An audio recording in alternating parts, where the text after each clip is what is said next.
What's up, guys?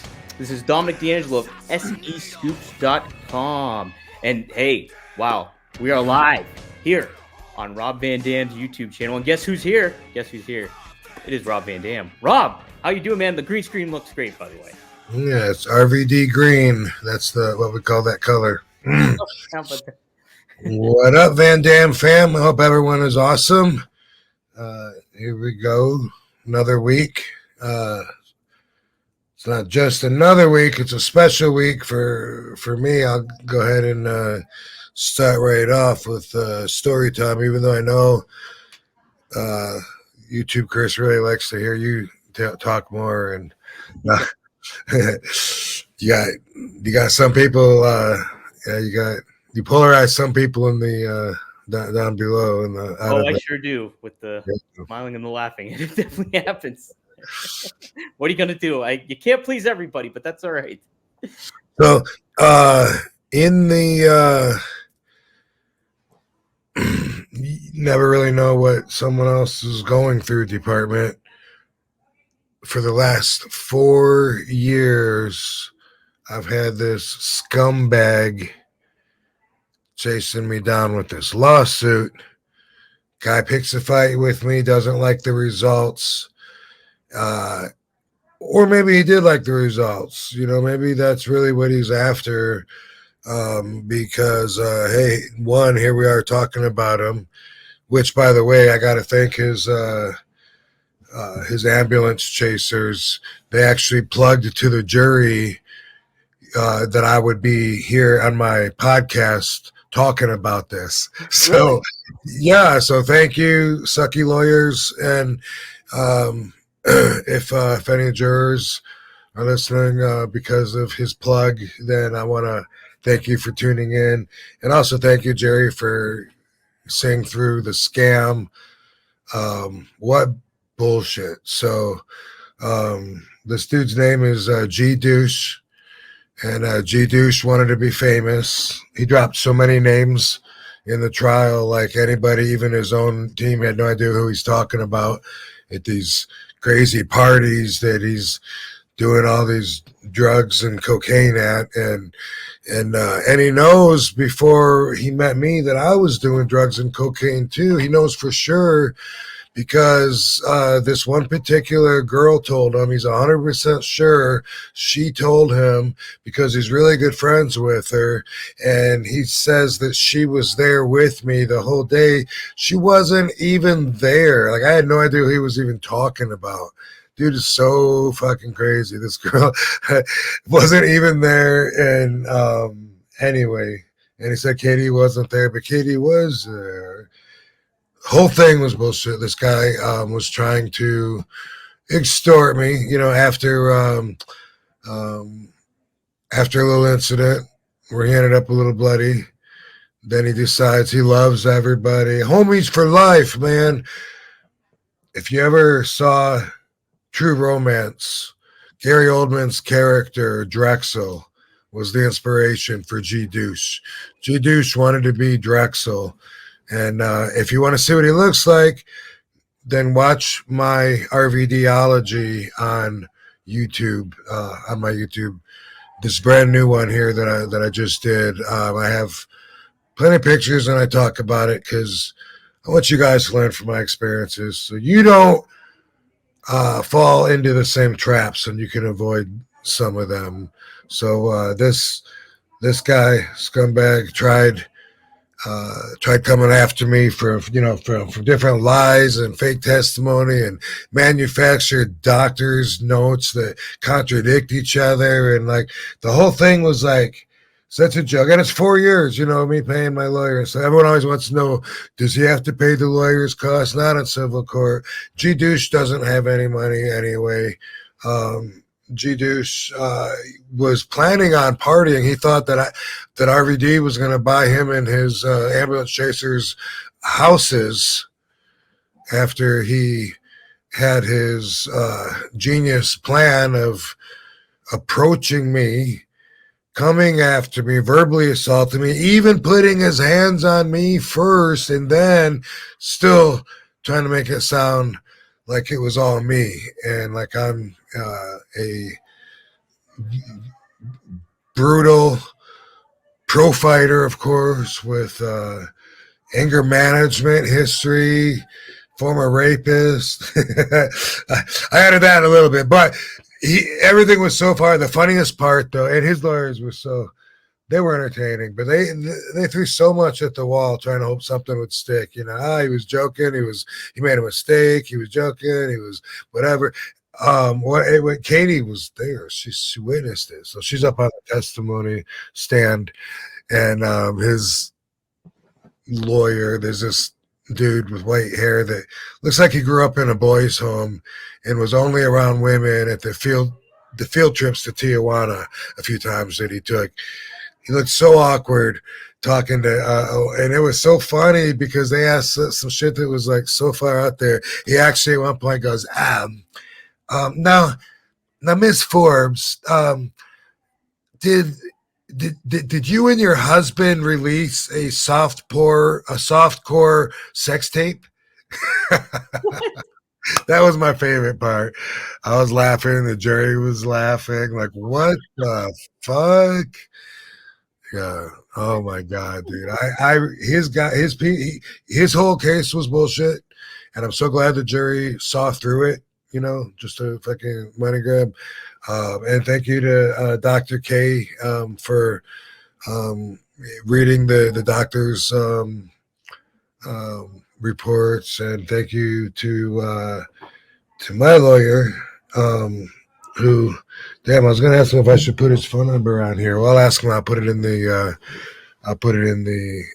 descriptions. But Scott Meehan from Los Angeles, great lawyer. I mean, he just gave them everything they said, and you could see it contradicted. You know, dumbass one got an MRI right after the incident, and so it showed the condition he was in then. You know, so then later on, he's trying to get a nose job, get some silicone tits put on him, and all this extra plastic surgery that G. Douche thought would help his superstar career, since he was going to be living in a big house with a big car thanks to RVD. But he got, thanks to an honest jury, exactly what he's worth, 0. How did you meet this guy, Rob? Oh my god, it was just at a hotel. So Jennifer and Katie had known him from Atlanta. Okay. And so I didn't know him. They did. The three of us were going out together. One of the first times, actually, we ever went out together, and stopped by his hotel, and he came out and started shit with me right off the bat. And you know, without going through like all the details about it, or maybe I should, I don't know, but anyway, finally after 4 years, you know, because they were threatening to take a whole lot. It's crazy. Like his lawyer would be like, you know, I don't take it personally. We're just doing our job, you know.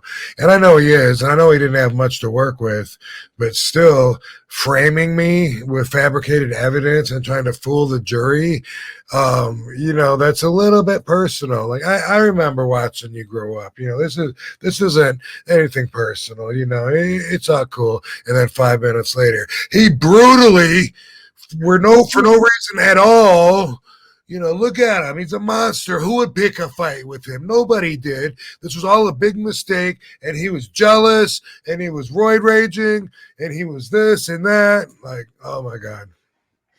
So, you know, as a lawyer too, you'd want to take certain clients that are credible. You would think. Yeah, that's why, you know. I think that's why they have the term ambulance chasers. I mean, these guys acted like the bottom of the barrel, in my opinion. Like the points that they thought they made were shitty points, and they kept going back to them over and over and over, pounding them in, and they weren't even good points to begin with. They didn't prove shit because they made it up, you know, and I think, you know, that they were a good team. Let me put it that way. I thought the guy was a scumbag, but after spending 4 days looking at that guy, now I know he's a lower scumbag than I even thought. Jeez. Douche, G Douche is his name. He's from G-Douche. Atlanta. From Atlanta, he rented himself a Tesla, thinking he was going to celebrate, party afterwards. Put that on his credit card. Don't worry, RVD's going to be paying for it. Hey, G Douche, fuck you. So he was pretty confident that he was going to win this case, then, huh?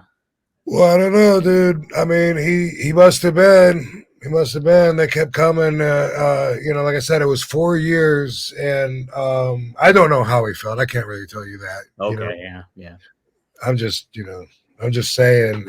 He obviously thought it was going to go his way, or he wouldn't have fucking been there. None of us would have been there, and I'm thankful for the jury. I feel bad for them. They had to keep being there, and then his lawyer going over and over the same stupid, pointless shit so much. It took a whole extra day just for him to finish 5 minutes that he had in his rebuttal to the closing arguments. Everyone had to come back. And I feel bad for the jury, but I felt bad for me. I didn't feel bad for G Douche. Didn't feel bad for him. No. So did you get to do anything fun while you were in LA at all? Or were you just we had, we stayed in a nice place downtown by LA Live, had a good view. I did Marty Jannetty's podcast. Yeah, I was on the deck, on the outside deck that's at the restaurant/bar area at the hotel, and that was really nice. Perfect weather out. It's a little colder in Vegas, so that just reminded me, is that guy that was like, Miss Forbes, well, my lawyer, he said he lived in Vegas. And so my lawyer asked him, this was not during the court, but early in the morning before proceedings started, whatever. He said, oh, you live in Vegas? He said, you ever see Rob out there? And he was like, I don't party. He doesn't even know how insinuating that is. You know what I mean? Wouldn't see me at the grocery or at a gas station or something. No, it's partying. What a douche. This is one of his lawyers. Yeah. Yeah. He just he doesn't even know what he's insinuating. Or maybe he does know and doesn't care, but even when he's saying things, there's so much more behind what he's saying. He said, Miss Forbes, does your husband, Mrs. Zitowski, get jealous when you flirt with other men? like she's giving lap dances and shit while I'm like, baby. Hey, come on. Oh my God, he was so awkward, and they were all awkward, and man, I'm glad that he had such shitty people to represent his shitty case, and that his shitty bullshit story didn't fool anybody, So it did cost a lot of time, a lot of money with the jury, but he's out too. He went to plastic surgeons and stuff and had them doctor up all this future work that he thought he was going to get done on me, and then dumbass had contradicting evidence from the emergency room on the first night. But anyway, he was so stupid. So stupid. Well, plug the RVDology then. What all kind of, did you go into more detail about it then? Yeah, well, actually, a little more detail about some of the proceedings and stuff here. I do have pictures of the guy, there, and tell a little different side of it, just because it's not that it's not my side, but I talk about from, just from learning a lesson and reprogramming yourself as adults so you can avoid the traps that life has to offer. And this was one of them. And, I think that people could pay attention, hopefully learn from two things. You learn from your own experience, and you learn from other people's experience. When you can learn from other people's experience, sometimes that's a lot less expensive. So yeah, it's very true. I think this is one of those times. And hey, when you learn from other people's experiences, some of those can be positive learning, from that person. That's a positive thing, or you can learn from their cautionary tale aspect of things too. It's and even if you see somebody that's an idiot and doesn't know he's an idiot, you can learn from his experience too. Well, look at that guy. I don't want to be that guy doing what he's doing, thinking that he's in the right, like he thinks he is, but Yeah, that's it, dude. So it's hard to beat experience. So that's why I'm so glad that I'm so experienced, But and of course, all that was brought up. All the guy tried to make me out, like I said, to be a pro fighter. He's like, he's like trying to blur the line between UFC and WWE. Oh my gosh. Yeah, he Is really had lethal hands or something like that, or what? Yeah, I really feel like he was insulting the jury. Like a lot of times with wrestling fans, I think about like how much do I have to dumb this down and really hammer on their head to make sure they get what I'm saying. But seeing him do that to the jury and seeing him like with these stupid points trying to get it, past them as if they wouldn't notice. I was like, I felt like offended for them. I was just like, wow, dude, keep doing what you're doing. You're fucking killing yourself. Well, let me ask you this. So did you kind of have to explain some details of how wrestling works to like the jury and stuff when you were there, or was that a little bit. Yeah. I mean, I was asked some detail. I was like, everything I did. He was accusing me of doing a wrestling move. But right there, the way you're holding him, isn't that a wrestling move? Don't you have to grab him like that to control him? And is that what you're doing? And then if there was something that he didn't like, then I wasn't in control. Then it was like, then I was just raging and swinging, or I went up no reason behind me putting my hand there or whatever. And this guy put his hands on me first, after several times being warned, stop, back the fuck off. And he kept coming at me, verbally assaulting me, eventually turning it into coming right at me and fucking putting his hands on me. And then I still gave a very methodical, you still have a chance to end this peacefully, boom, boom. It was just a real quick little, like I got accused of doing 2 moves total. really?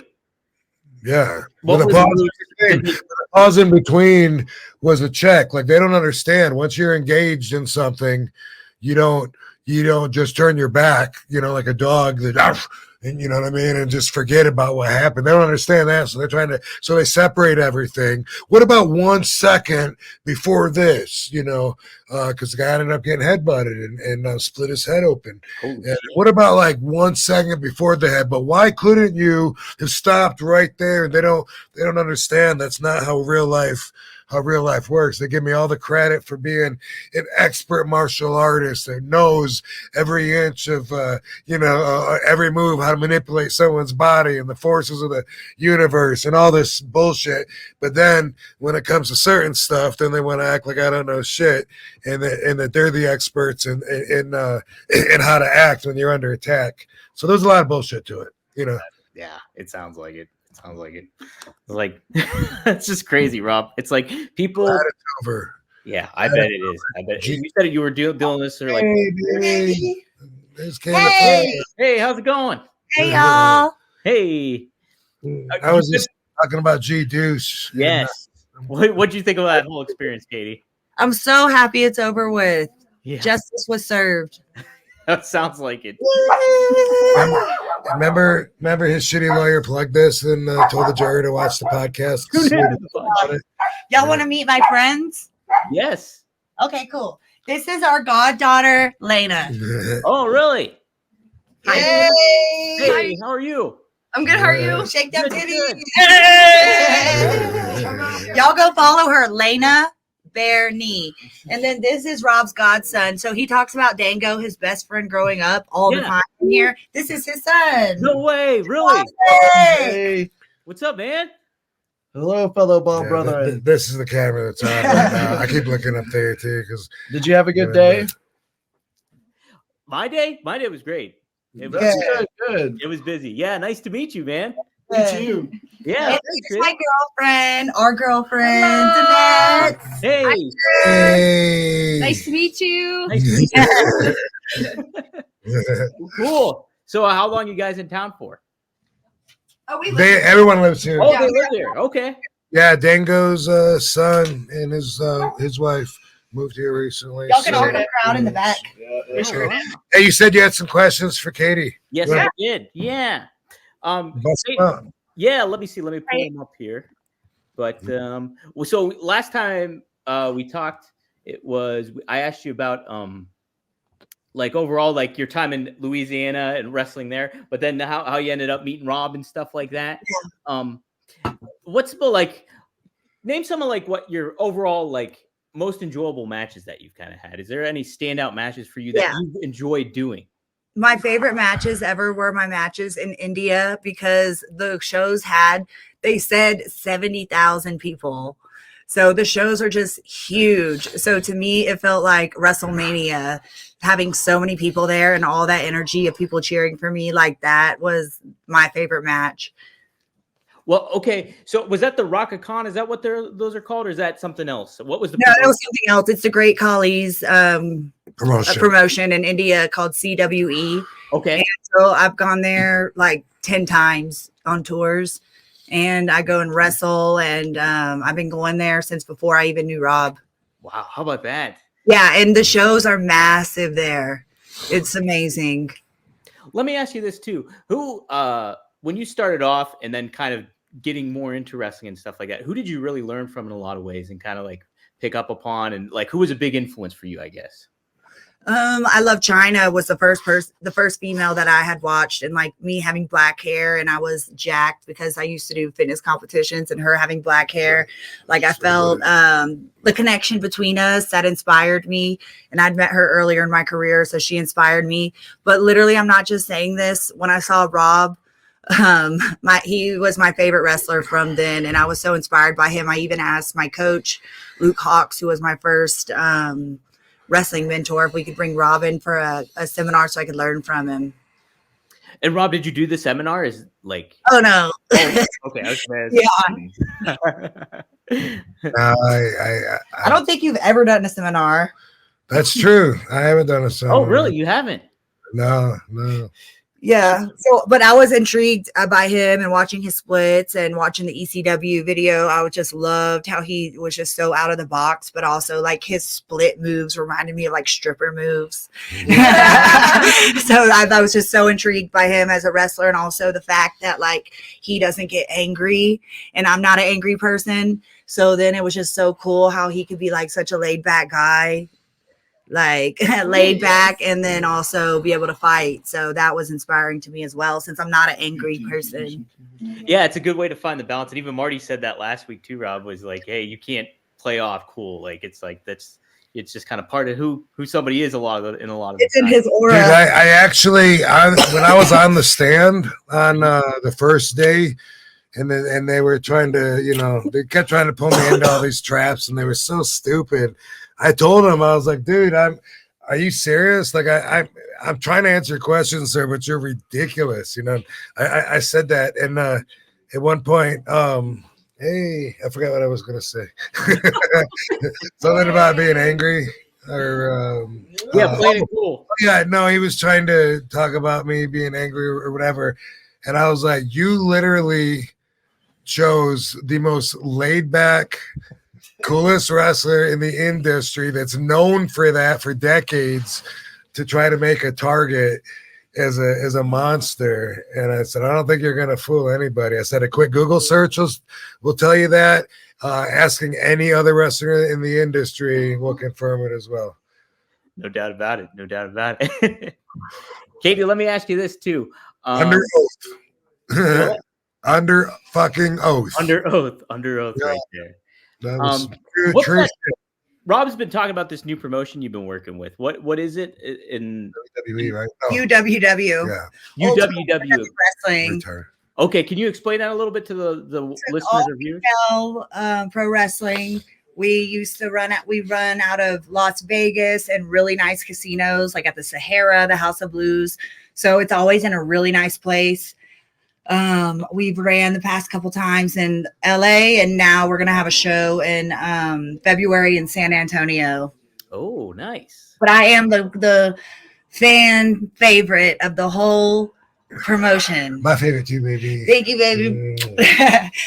So they said like I had like the highest views of all the clicks and everything else like that. I just love UWW because I can be myself in it, and it's not like they don't say like tone it down a little bit. Like it's like just whoever you want to be, just be it. And so I feel like I thrive there because I can just be my true self. So I have a lot of fun at that promotion. That sounds like a blast. Yeah. Yeah. And that's cool. I thought it was just based in the Vegas area. So that's pretty cool. They're going out to San Antonio and stuff too. Yeah. Yeah. Also, so have you done the Lucha Vavoom stuff? Isn't that something that Taya Valkyrie was a part of or anything? Have you guys? Yeah, we went and saw a show. I've never done it, but I've won as a fan before. Oh, okay, cool. Yeah. It's it seems like a pretty unique wrestling scene over there. Yeah, it was unique. Yeah, I bet. Other question I had for you too. What do you kind of think overall is the state of women's wrestling today? Is there something that you'd like to see change, or is there something that you've really found to be elevated overall from a business standpoint from wrestling? I think it's awesome. I think women getting more time and more attention and main events and being so amazingly athletic is just awesome for female wrestling. Yeah, and it's kind of cool. Like you see it from a WrestleMania standpoint that like the women are main eventing, and they're getting, and it's not necessarily like, oh, here's a women's match, but there's like here's a women's match, and then here's another women's match. It's like they're not separating them out, and they kind of just assimilate into, and it's kind of cool to see that in a lot of ways too. It is. Yeah. All right, I'll ask you this one too. This is one of my last ones. Rob is notoriously not a big favorites guy. Do you kind of have some favorites in certain regards when it comes to things? So if I were to ask you, like, what's your favorite movie? Do you have a favorite movie? Or are you kind of at the same? Okay, what's your favorite movie? Okay, favorite movie, House Bunny. House Bunny. Okay, hey, that is a good one. That's with Anna Faris, right? Is that true? Yeah. That's okay. I remember that one. How about favorite actor? Favorite actor, Kevin Hart. Kevin Hart. Okay, that's a good one too. And The Rock. The Rock. Hey, can't beat that one. Yeah. TV show. Keeping Up with the Kardashians. All right. And 90 Day Fiance. 90 Day Fiance. I hear good things about that. I'm glued. All right. And then favorite musical artist. I'd have to say Moneybagg Yo and Gucci Mane. Oh, all right. Good time. Okay, my last question for you for now is anybody that you'd like to work with in particular that you haven't gotten a chance to? Someone I'd like to work with would probably be Naomi. I love her moveset because a lot of it's like Rob's moveset, and she's so athletic and creative. And so I think that would be, if I had to choose an opponent, I'd choose her. Nice. Yeah, that was a great one. And her look, like the incorporation of neon and all it's that so stuff. Cool, and that's my style too. Yeah. Like my big closet upstairs, it's like pink raver light up. So I love that about her. It just stands out to me, her glow theme. And then it's also her athleticism, her flexibility. That inspires me as well. That's awesome. Anything you want to plug in particular too? Follow me, y'all, on Instagram. I just made a new one because I always get deleted, but now it's Katie Forbes, the number 4 real. Katie Forbes, number 4 real. And my Twitter is THE Katie Forbes. Now, Katie, did you know why whenever like somebody goes to Twitter, tags you in Twitter, it goes to a different account? Have you noticed that? I haven't. Okay. It's kind of weird. It's like I'll type in your name to tag you, and then it goes to a different one account, but it still tags you. So I don't get Weird. Okay. I don't know. I just know social media like always has me flagged. Anything like people post with me or I post, if it's a little bit like even borderline anything, they're gonna like delete it for being inappropriate. So I have to be really careful. I feel like someone said that though recently, what he's saying. It might have been Medic Mike. Said he wanted to tag me and it went to another page. Yeah, or they went to look you up and it went to like instead of going to your page, it goes and the user has their name. I'm not the Katie Forbes. Like that's what they have in like their so weird. I don't know. It must happen to them a lot. So I don't know. Maybe try typing it in on a different. I don't know. Take a look. Yeah. Okay. But I just wanted to get that clarified for any of the listeners. Thank you. Y'all follow me on Twitter so there's no confusion. The Katie Forbes. Yes, and you'll hit it because it'll just act weird, but you're there. Cool. Awesome. Cool, Katie. No, we'll get you back on. Rob and I were talking about incorporating you. Yay! Yeah. So I need a fan in here. Oh, I can bring you one. You want me to bring you a fan? I'll bring you a fan, baby. Well, we have one in the TV room. Okay, baby. I like how Petrie's just hanging out. Yeah, Just chilling. yeah. How's she doing, Rob? She's hanging in there. She's on like I think week 3 after her expiration date. So How about that? How about that? she didn't have a real good day today. She was nauseous, but she's definitely still better than when Katie was in Australia. She was looking hopeless then, and ever since then, even her bad days aren't like she had like 3 days where she didn't eat at all. She was just throwing up, and she never has gone back to that same level again. That's good. That's good. Yeah. We're giving her shots, nausea meds, and fluids, and buying the shit that the vet gives. Keeping it up to date, it's so stressful with animal pets sometimes because it's like they can't tell you what's wrong with them. Yeah. Yeah. I've always done that anyway. I buy the stuff that the doctor does, like a glucose test. I said, damn, I could just buy my own, and test my hemoglobins, buy the blood pressure cuff, it's like, I feel like it's part of my job to keep up, in top shape. And I usually know pretty much exactly what my blood pressure is, what my heart rate is, what my weight is.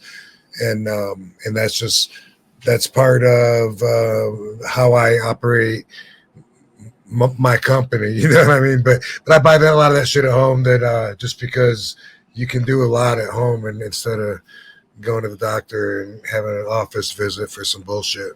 Right. Yeah. Here's my Petrie tattoo. Oh my gosh, when did you get that? I got it over the summer. That's amazing. That's really good. Oh, there we go. Holy smokes, that's to a T. I got a dog, my dog on my arm too. An old dog. Oh, that's awesome. And I have Petrie here, but it's a little more cartoon version of her. So I have her on me twice. How about that? That's sweet. I'm gonna get my cat, I think, here at some point, or at least. There's the other Petrie one right there. Oh, okay. Yes, I see it. See that? I like the classic kind of style tattoos. Yeah, that's why this side of my body is traditional, and this side I'm doing realistic. Ooh, that's a good idea. Yeah, realistic Barbie. Whoa. And our other dog's name is Barbie. That's right. Yep. And I got them both right here in my lap. I still got to see the movie, the Barbie movie. Mm-hmm. It's on my agenda. So we got super chats here, guys. If you got a question for Rob or Katie, feel free to pop in the super chat, and we'll make sure to answer. Mick Mac, he's a regular on the Road Dog podcast. I already told him that you are not related to him, but just for the sake of him, me and Road Dog aren't related. No, you're not related to Road. Are you related to Jean-Claude Van Damme, Rob? Only through Adam and Eve. There you go. There you go. They got to pop out of Katie. Now, related to Road Dog, Baby. Have you ever wrestled Road Dog? You were set to wrestle him, but have you actually ever wrestled him before? Right.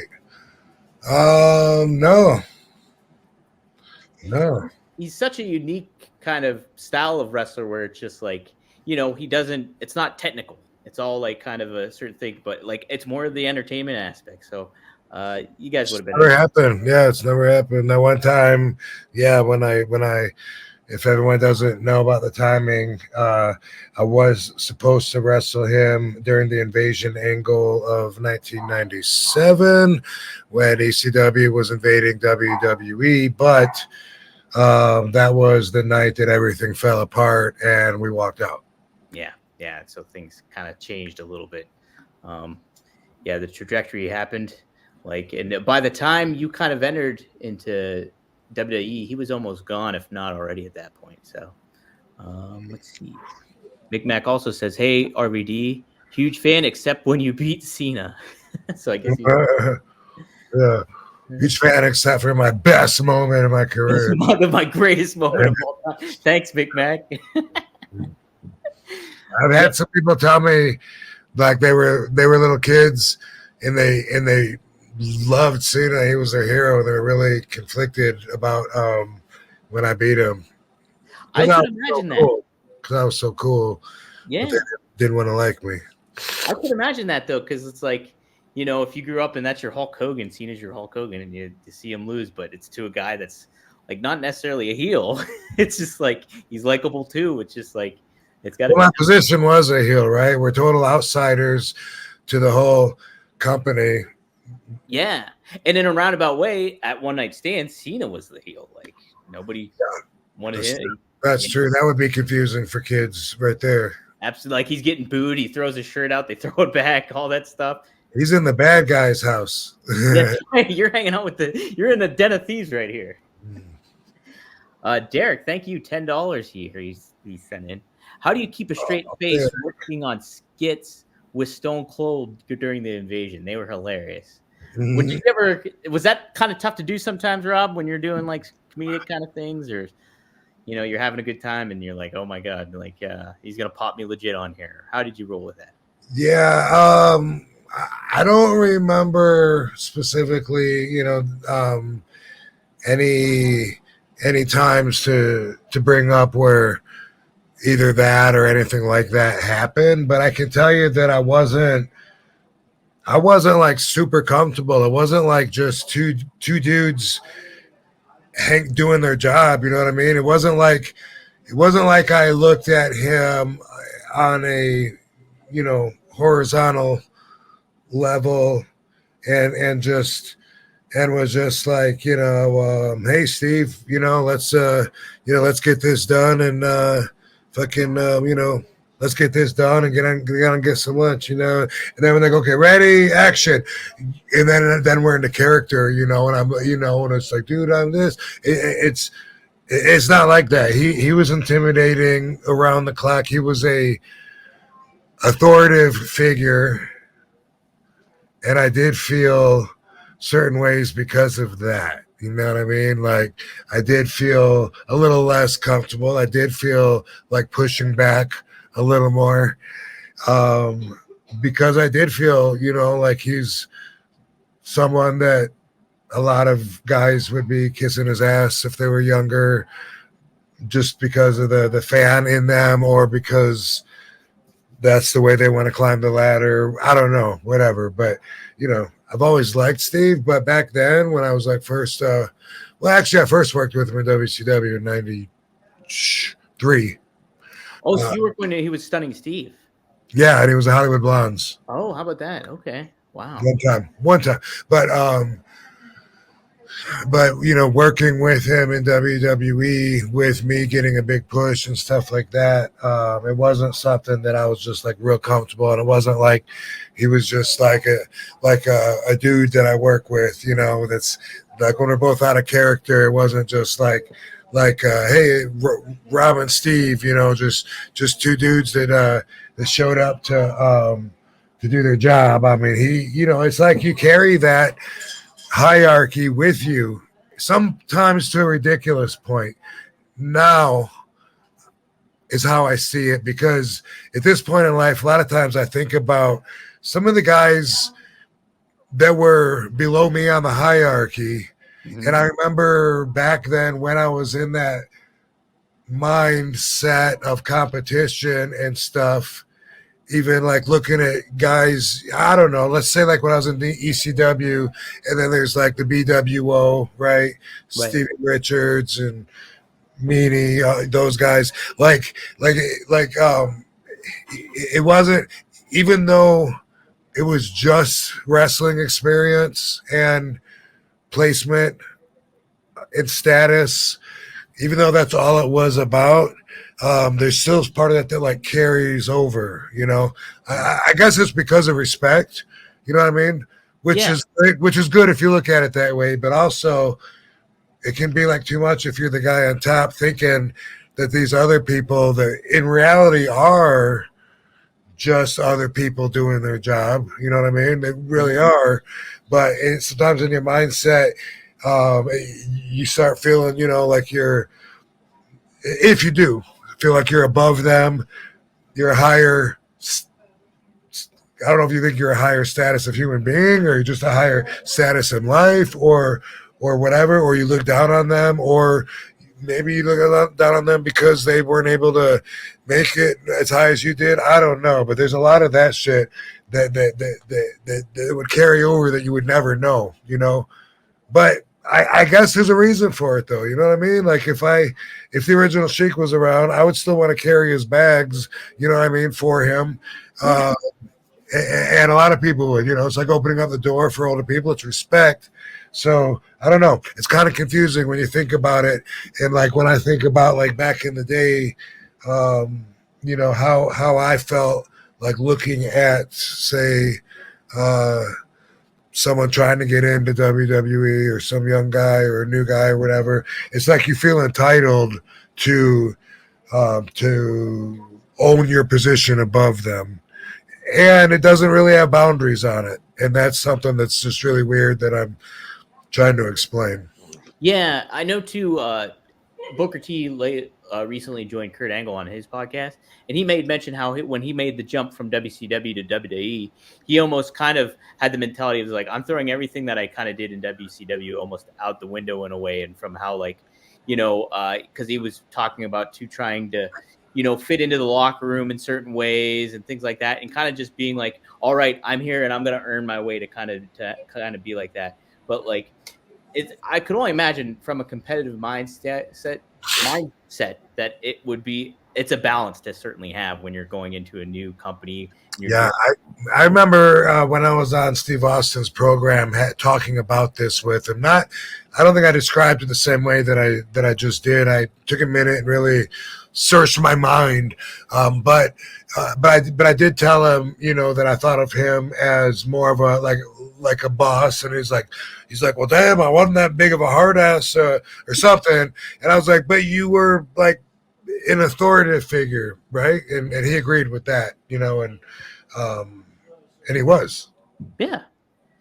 Well, this kind of leads to one of the topics I had actually too. We talked about this a little bit before when we first touched upon CM Punk about locker room leaders. And recently in the news, there was Bryan Danielson was kind of one of the people on the disciplinary committee that was a part of the process of terminating Punk from AEW. He also said he still considered Punk a friend and only wished him the best and everything like that. But he was part of the decision-making process, wasn't the head. But then you kind of learn other reports coming out that like Daniel Bryan or Bryan Danielson is more a part of that process of like almost like an authoritative figure behind the scenes in certain ways where he's like a good mind to go to. Rob, what, and like, I know Undertaker had this impression of a locker room leader in WWE, and you kind of mentioned like Steve was more of an authoritative figure. Is it kind of a misnomer, almost like locker room leader? Is that kind of like misleading in certain ways? Do you think a promotion needs a locker room leader, or is it more so, hey, lead by example kind of thing?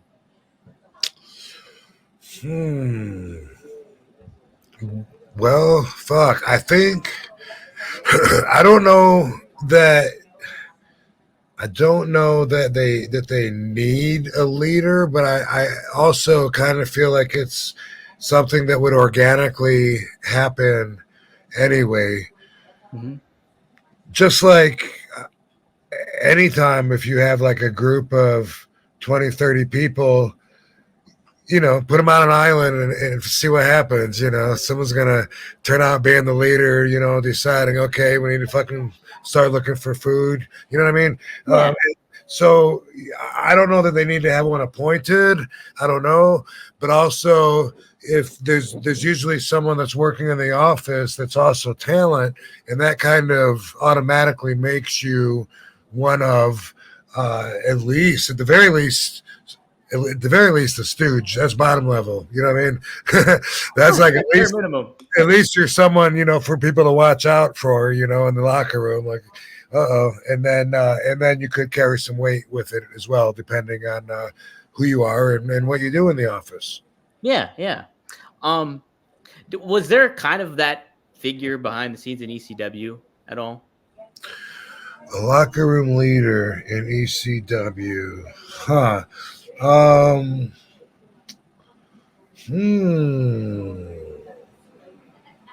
Well,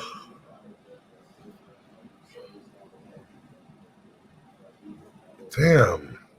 I don't know that there was. As far as like the office guys being talent, that would have been Dreamer. Also, Taz and Bubba both were the local New York guys. Maybe Devon too, but Devon used to live in Orlando. I don't know when he moved, but these guys were office. They were helping promote the product, and they were also the wrestlers. So they would have been someone that, like, if there was a problem in the dressing room, they would have had vested interest in fixing the problems because their office trying to promote homeostasis within the whole company. I didn't look at them like that, but I did look at them or at least Dreamer. I did look at Dreamer as an office boy. You know what I mean? Mhm. That sounds disrespectful. An office Was it boy. more so though in a positive way, like somebody that you could kind of bend the ear of a little bit, or like in a helpful way, certain kind of like office kind of guy? Yeah, like he had some insight to what was going on in the Yeah. brain of the office. And The connection to the like almost. yeah, but besides that, there wasn't anybody. I mean, like Shane Douglas was gone shortly after I got there. I don't remember, a long period, a lot of shows with us both being there. But I think he would have been the veteran when he was there. But I don't remember like him calling like team meetings or anything like that. You know what I mean? It was like, I don't think there was anything like that except for Paul. And Paul would do that. He would call meetings, locker room meetings, and huddle everybody up.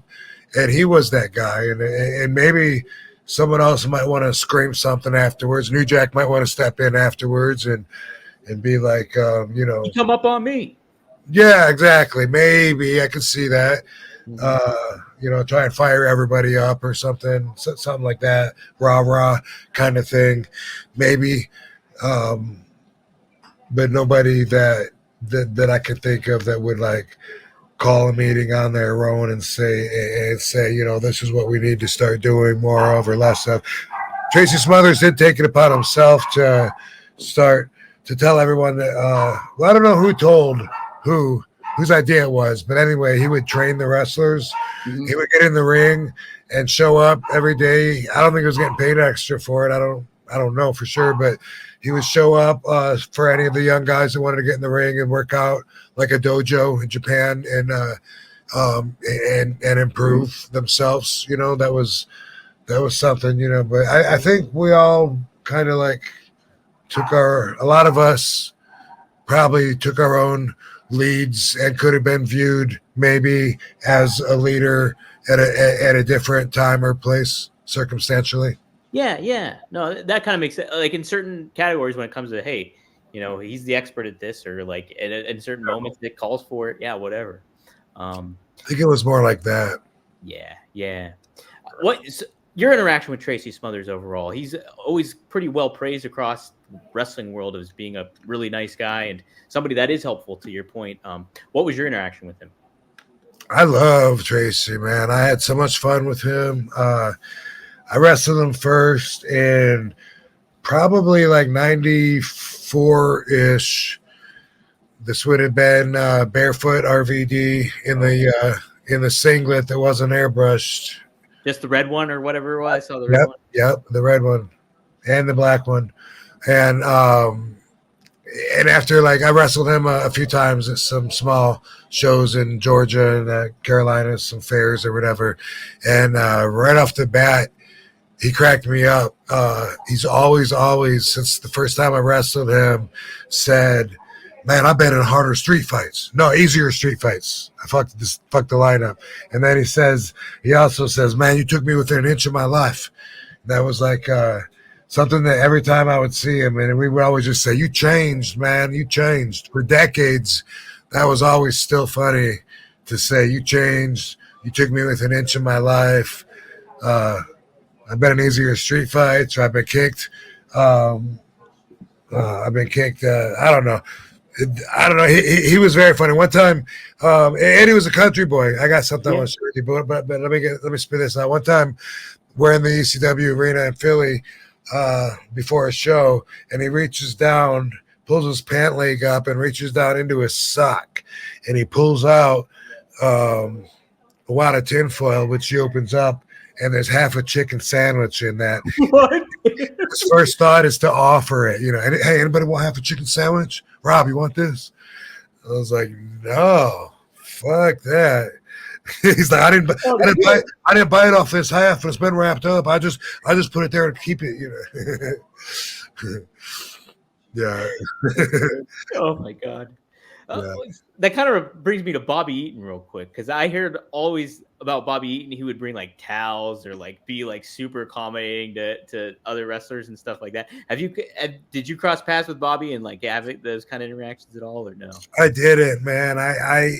I was around him very little when I was in WCW in 92 and 93, and I was just so young and so green that my perspective of the whole world wasn't on a scale for anything to stick out, But what's interesting is I think I worked him, but I've never seen the match. But I think I remember going over the match with him and stuff, and I think I remember the difference because Rip Rogers had told me, you don't do all that flips and kicks and all that. Just save it for the end. Do one kick at the end and make it mean something. And I remember I was like, man, I was bummed. And I asked Bobby Eaton, and Bobby Eaton had the opposite. He was like, if you can do it, do it. That's your gimmick, right? That's what people want to see. And I was like, thank you. And but it might, I don't know if I worked with him or if I put that in my head after that conversation, because I remember working with Rip, and it would have been around that same time.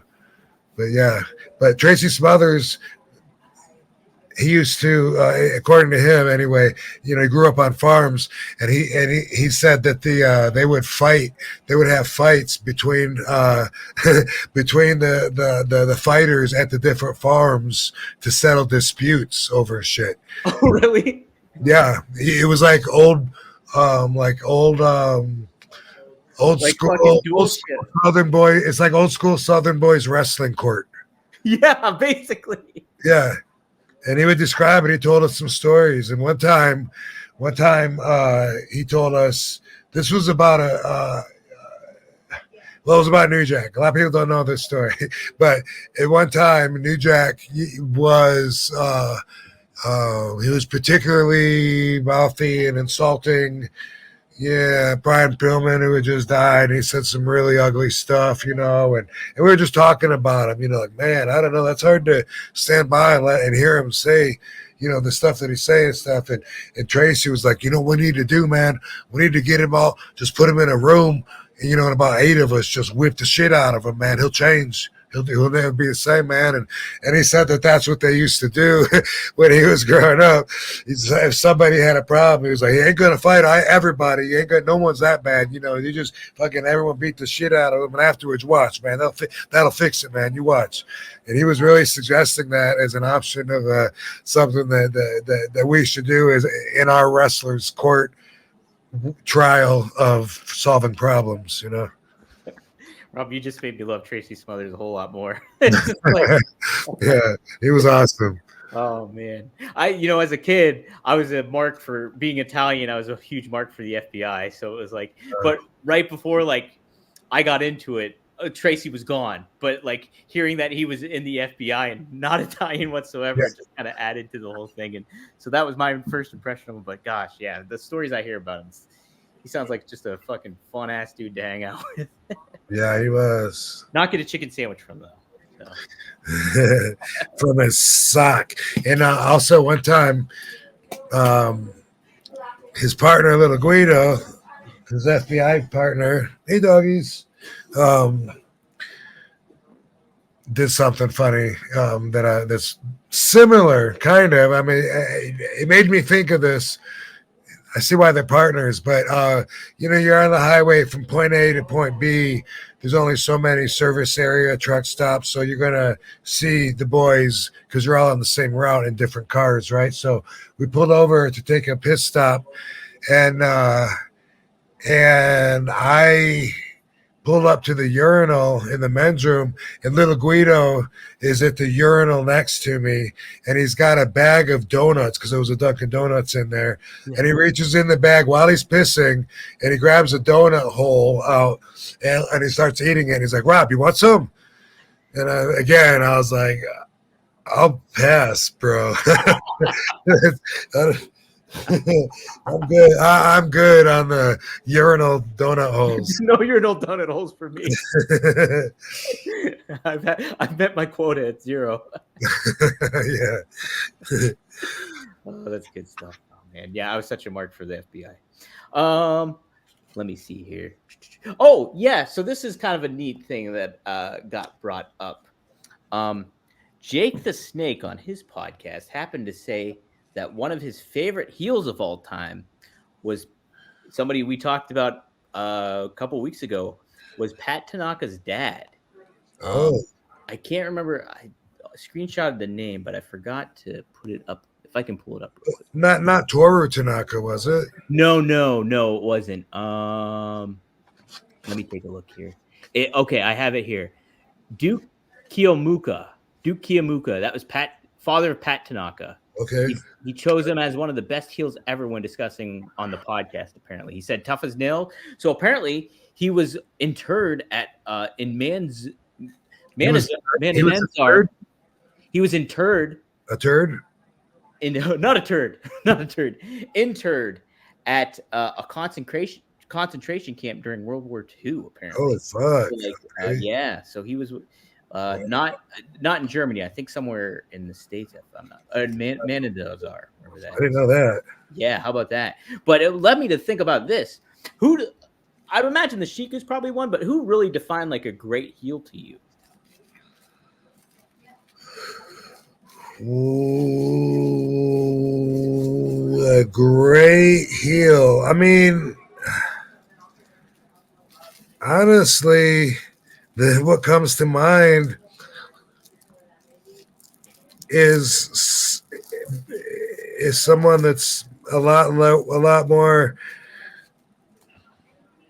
vanilla for lack of a better word, something a lot more basic. Mm-hmm. What a heel though. How about like Iron Mike Sharp? You know, when I was growing up watching wrestling, Iron Mike Sharp, he didn't care about the rules, but he was so creative. You know, he would he'd pull the wrestler in, he's into the corner, you know, reach into his shorts, bam, put it back in his shorts, you know. And then we'd always make sure the refs didn't see it. And then he would put his hands up, and then he'd put it in his back and let the referee check his front. You know what I mean? And the crowd would be like, no. And then he would like switch it and put it in his boot. And he would like, well, go ahead, let him check his trunks, you know. And the ref would say, what? And then be his boo. And, you know, take it out, put it back. You know what I mean? It would, that kind of stuff. And just the way that he would like get the ref to turn and miss everything. I just think people like that, they're so entertaining sometimes, you know, like when I was a heel with Impact Wrestling and Katie was my manager, you know, I was, you know, my back was hurt through a lot of that and stuff. And so maybe part of why they turned me was because they said I could pick and choose my bumps then. The way you could do that would be, of course, to be creative and just heel and cheat. And obviously the babyface is doing the selling during the match. But I wish that I had enough time spent being a heel to really master like the Iron Mike Sharp perspective of really just of cheating and then taking it to a whole new level from there. That would be something that would be really cool for me, especially using Katie. You know what I mean? But it was just a really short amount of time, and I was thinking in my head, like, you know, like even though I've wrestled for 200 years, I haven't been a heel that long, and even though as a babyface, you know what the heels are doing and stuff, it still doesn't replace being. Doesn't mean that I'm going to be exceptionally good at that position. You know what I mean? Right, exactly. So I guess asking this too, did you have more of a preference when it came to would you always lean more towards wanting to be a heel than a baby face, or where did that kind of fall in line for you?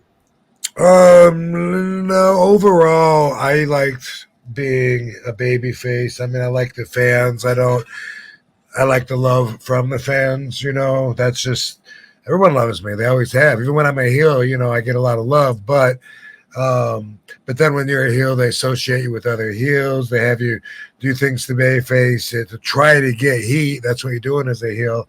And I never really enjoy having the fans say, you suck and stuff like that. But it can be fun. But overall, mostly I've been either a baby face or just an aggressive baby face, a heel that they like, or a heel that is, still a baby face. So for me, I've always, I feel like, had a lot of fan support behind what I do for the most part of it. And I never really wanted to stray from that. When Impact wanted to turn me, I was like, oh, no, really? Like, is shit getting stale already? Because damn, man, you sure you want to do that? And then they were like, yeah, give it some thought.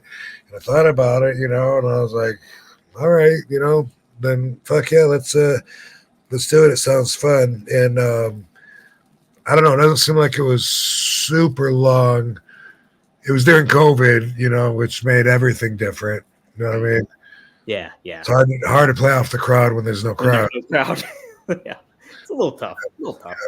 But anyway, yeah, it was, in my memory, it was the blink of an eye. It was a very short experience in my overall time in the ring. Yeah. Going back to somebody like a Mike Sharp too, that kind of heel. You don't see a whole lot of that today in the modern day. Everybody's trying to be the cool heel or like, hey, in between and certain things like that. There's very few rare talents that kind of like fully embrace just being an asshole, Yeah, it was pretty effective for me as a fan, and I'll always remember, the first show that I went to after I started training. It was in Euclid, Ohio. I wasn't on the card, although they did add me as a run-in, and I ran in and broke Sabu's jaw after his match. Yeah, but Jerry Lawler was there. Maybe Sheik wrestled Jerry Lawler. Medusa was there. Maybe Del Wilkes was there. It was the Mounties, those other Mounties, I think. But okay. Yeah, I'll always remember seeing, like as a fly on the wall, Sheik talking to Iron Mike Sharp. Mm-hmm. And I knew Iron Mike Sharp was a jobber, and that was the day of, the squash matches, and that's what I grew up on watching. And he was one of the guys that would get beat. I think Young Bundy beat him in like 9 seconds and set the record or something at one point. But anyway, I saw the Sheik talking to him, and he said, he said, Mike, Vince is blind. And that meant a lot to me. The Sheik thought that Vince is missing this opportunity to do something with this guy that he's got working for him. And I thought, wow, like that's amazing. So Sheik has respect for him. And then, later in life, then I learned that he's got a history and he worked for all these other promotions and stuff too. He wasn't just a jobber. He had a whole history and accomplishments, and that's a perspective as a fan that you don't even think about. And they used to hide from you too in WWF. They never let you know there was a past or any other organization. Yeah, that's right. They would kind of cover it up. Hey, when you're with WWE, this is your start. This is who you are. It's basically kind of a lot of work. Yeah. I see your boobies in the screen. I'm joking. Do you think you'll want to go out tonight or no? Because we're starting to plan. Nah, really. Okay, well, Jurassic and Lena are going to take us. Okay, cool. Yeah. Cool. So they'll take us and drive us back. Okay, cool. Cool. Well, yeah, we'll finish this up here. But guys, if you have any last minute questions, feel free to pop in the super chat or anything like that. I'll get a couple of your guys' questions in if time permitting. But Rob, I did want to ask you real quick. We didn't talk about it that much. What were your thoughts overall on having Marty on last week? It was pretty fun and unexpected. Yeah, no, I liked it. Marty's cool, and I remember telling you before, we just had that relationship where I get messages from him like pretty much every day that really amount to nothing, that we're just nonsense, trying to make each other laugh or whatever. So I thought it was cool on the show. I liked having more guests. I like doing the live thing. Yes, adds another element. I really think. Yeah, maybe like normally, maybe we do it on Thursdays. This one, because of this court thing, I wanted to push it back a day, but yeah, I like that too. I was thinking of I like the chaotic feel to having a bunch of people on there, and I thought of some people tonight. I thought maybe Fonzie could be on. I checked with him for tonight, and he's getting married like right now. Like, congratulations, Fonzie. Not. Yeah, today he said so. But yeah, there's I thought of like some other people, and then obviously didn't follow through. That was part of RVD Radio. I used to wait till the very last second, and then say, "Let me see who else can be on. Let me call Booker T. Let me call whoever," and because I'm not good at planning and stuff. So sometimes it might seem like that here, but I am going to put a list together or something, and have some other people join us sometimes too. If it's as long as they're not interrupting you.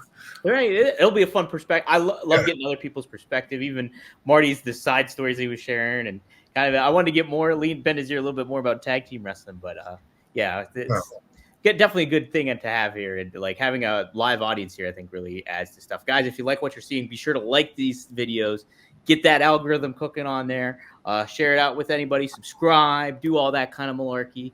And yeah, get the word out. I saw Me Think says Rob's given us some great gems and great stories. So thank you, Me Think. Yeah, thanks a lot of people joining in. We got 69. We almost 69 people in right now. But we also have yeah. We got pretty close to 100 too. So let me see. A question somebody asked too. Trackle is dead. Rob, did you ever wrestle the Great Suzuki? The Great Suzuki. No, I do not believe I did. Nope. Okay. Chelsea Gunderson asks, in your exercise routine, is it better to exercise on land or in water or in both? Oh, well, for me, I don't do much exercise in the water. I mean, it's good, but it depends on what you're looking for. You know what I mean? So, like for me, I like to I like the resistance of weights and machines, but I really get a lot of my intensity in my workout out of being in my sauna, which will heat to, when it's cold, it's like 140 degrees. When it's warmer out, it'll get to like 160. But I will do steps in there, and of course I can control the speed and make it like a flurry, rapid rush sprint, or slow it down or whatever. Have a speed bag in there, and I like to bring stuff in there sometimes to carry while I'm doing the steps or whatever. Not something metal because it'll get too hot and burn. But anyway, yeah, when I leave there, I'm dripping sweat, and I get a lot of my intensity from there. And sometimes I jump in the pool. I've been doing that lately for a cold plunge a little bit. Done it twice, but it was within the last week. And then it's amazing. Then the cold air feels warm afterwards. Yeah. And then I get in my jacuzzi. But for me, I can't say much about water exercises, although they're great for people that are either handicapped or not as mobile because of the fact that they take so much gravity off of you. If you have a hard time walking normally or whatever, maybe you could still stand and walk in water. Yeah, that's very true too. Segueing into water, I had this noted down to ask you too. Eric Bischoff recently went on a 5-day water fast. So I think all he drank was water for 5 days. Have you done any kind of like fasting to that level of things? Or what do you think about that overall too? No, I have not. I know a lot of people that seem to be into that, and I understand there is a lot of benefits. Again, depending on what you're looking for as far as results, I will say that I fast usually like at least like 12 hours out of the day, and then eat like the other 12. And I started doing that a few months ago when I started learning more about how the growth hormone works around the clock. And like every couple hours, you get a growth hormone spurt. But when you eat and then you have sugar in your blood, then the growth hormone doesn't work, because then the insulin prevents the growth hormone from coming out. Insulin comes out to deal with the blood sugar, and then the growth hormone is then ruined. Like when you take these peptides, you have to take them on an empty stomach, like an hour and a half after you eat, for that reason. And so I learned a little bit about that, and I've been getting I enjoy, seeing all the veins being like really vascular, and having people tell me too, like noticing, because that's I don't know, it's really cool. It's something to work for. And some people think that that's like a sign of like high blood pressure or something. If your veins are popping out, I actually learned that means you have a better circulation. Yeah. Because you got more blood flowing through, and your blood vessels actually will stretch out for that. Especially if you take things like L-citrulline, which does exactly that, or any vasodilators like Viagra, for instance. Anyway, I will usually at least 12 hours I fast. And it used to be old school thought used to be for the muscle heads, all of us, was that after like 3 hours of not eating, that your body starts eating off of your muscles, and instead of fat. And that's why you got to eat like every 3 hours. And then, the guy that trained me, he'd wake up in the middle of the night, set the alarm after 4 hours to wake up and have a big protein shake and go back to bed for another 4 hours.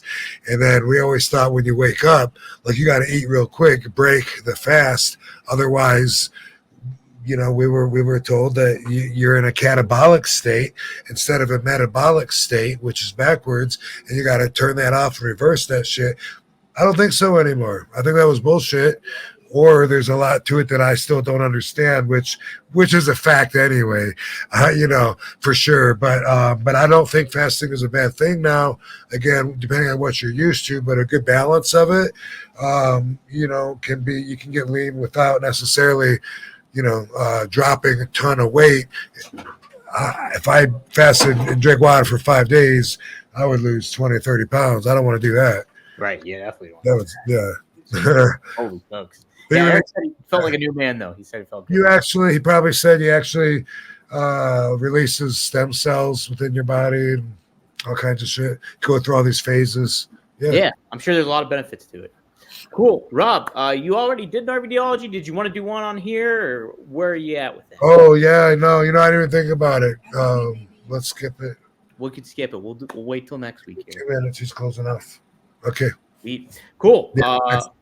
Anything that you want to plug that's upcoming for you, or just go to YouTube and you can see what G douche looks like. My RVDology, and I don't think I have anything this week coming to plug. So let's do this again next Thursday, and see if I can't get someone to join us. Maybe. Hey, that'd be great. Guys, thanks for joining in too and interacting. Everybody, I see all the names on here. James, thanks. Everybody says I really appreciate Red Machine. Everybody that tuned in. So keep on coming back. Spread the word. We're gonna get things cooking here. So as far as getting all the info, go to rvdpod.com. Check out all the clips coming up and everything like that. You can check us out on Rumble too. We're on Rumble. We're actually live on Rumble here too at this moment.